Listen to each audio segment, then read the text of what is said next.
mga ka-vlogs. Nami karon sa opisina. Nami karon. Ang topic na mo...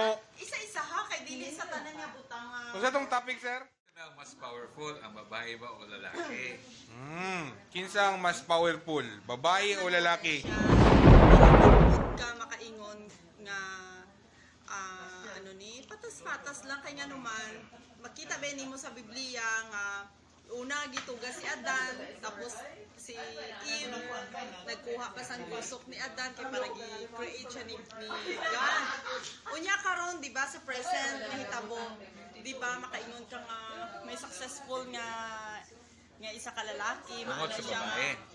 behind the successful man is a woman. Nag-assist po gihapon si woman sa iya So mas powerful lang yung babae. Pero dili i-specify na kung sa ano nga butang. Dili po sa tanan nga butang. Kay huyang po gaya si babae. Tanaw mo na lawas namon. Depende Mo lagi mo sa na gigituga mo sa Ginoo. Na mas kiluyan pero strong. aspeto. Kay biblically, ang hinungdan bilas pagkasala ni Adan tungkol sa buyo ni babae. So mas powerful ang babae kaya nadala si Adan. Tama. Sudor? Pin, tamang pin. Siguro tahina. Kay power. Nag-isip ako. Nabiisip ang isa ka-debater. Nya sa tayo sample ni mo Kung sa ito, sample ni Mores? Delilah sa si Kasi nakadaot kay Adan. asal kay Samson. Kay ano na si Adan, si Iba. Diba? Nakadaot kay Samson. Si Delilah. Si Delilah. Ang nakadaot kay So mas Kwan. powerful gyud ang babae.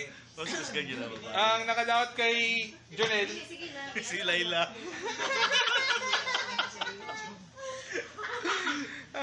Ang nakadaot daw kay Kwan, Iba, ay kay Adan. Si Iba. Ang nakadaot kay Samson, si Delilah. Ang nakadaot kay Jonel, si Laila. Kinsa si Lai Dilima. Ay si Jonel! Oh, tayo, soy. So, mas mahina ang lalaki. mas powerful ang babae. Ang mas powerful ang Unang babae. ingon nila sir, nga ang lalaki ay good, kusgan kaayo. Pero inigsigig ka ba sa mugabok? Gabog. Kay ang isa sa kwan ni Aris. Tiwasan sa ninyo kung kaon kay ako nang tubagon. Hindi, tiwasan na to Aris. Ang kay Aris po, mas powerful ang babae. Kay ang lalaki ganito mga gab, mag-isulong pag gani. Gani, Gani, lisod dun, grabe. pero ang babae manguyab, dali na makauyab. Pero Kay may palayo ka sa duha. kinahatangan na yun. Gani, no? Niya ko si Aris, kahanan na yun. Labinag, itsuraan, Dort. Lagi. Salig ra mo kay ako ra isa dirihan. Tabangan na mo si Mamoy. Okay, hello guys, naidugang si Busing. Unsa to, sir? Unsa to, sir? Kanto kaning off limits so. Ay, off limits. Ako na lang magstorya. Ingon ni Kuya Jeremy mo. Oh. Siya daw ko no. Ano to siya? Isog daw siya sa ilang balay. Siya ang Juan. Siya ang tigre. Siya ang tigre silang balay. Saon man kay Si Ate Jo. Dragon man si Mrs. Wag yapon mahina gid ang kung ikumpara dragon mo o kuan tigre. Dragon eh. Isog ang dragon is powerful, gabuga. Ang tigre pinana lang buga. Ang dragon bugahan yun ka. Ah, ma'am? Depende po, Pantay ka. Depende. May balay po nga ano, vice versa. Ang lalaking dragon. Ang lalaki, dragon, ang misis, Dragon gyapon ang lalaki dragon gyapon baby dragon. Ang babae dragon yun. Father Dragon. Mama dragon. Uy. Pero mas powerful gyud ang mga babae, ma'am. hindi lang ko magtingo kay uniform ko.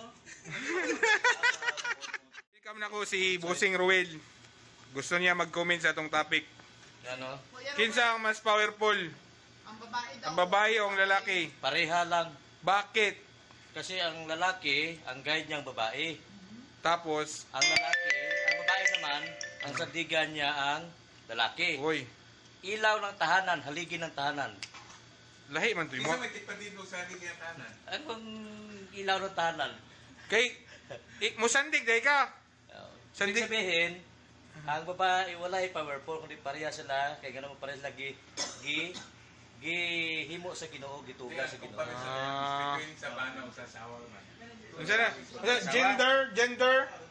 Gender. Sa tawagan na? Gender differences. Dili, gender equality tawag. Ay, kwa, gender yaman na. equality. Gender equality unsa? Gender.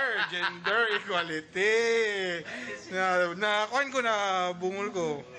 Unsa to? Gender Gender equality. equality.